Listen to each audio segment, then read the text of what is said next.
How do roofers keep warm in the winter? I don't know. They always find good insulation. That's funny.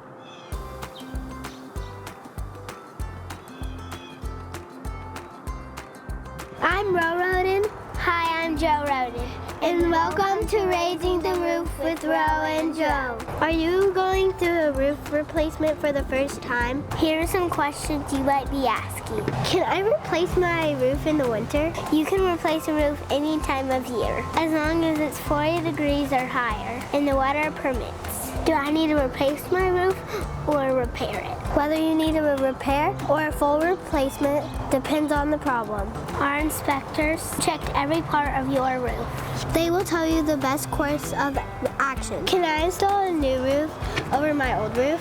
We always recommend taking off the old roof first.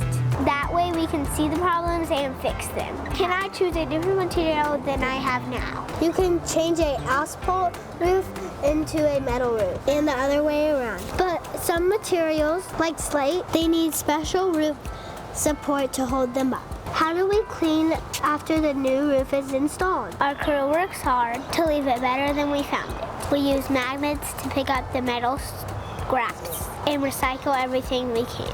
How can I tell that my roof needs replaced? There are many signs your roof needs help, like leaks from the ceiling, water stains on the walls, or cracks or missing shingles. Wow, that's a lot of information. If you have a question, call Rhoden Roofing. Thanks for watching.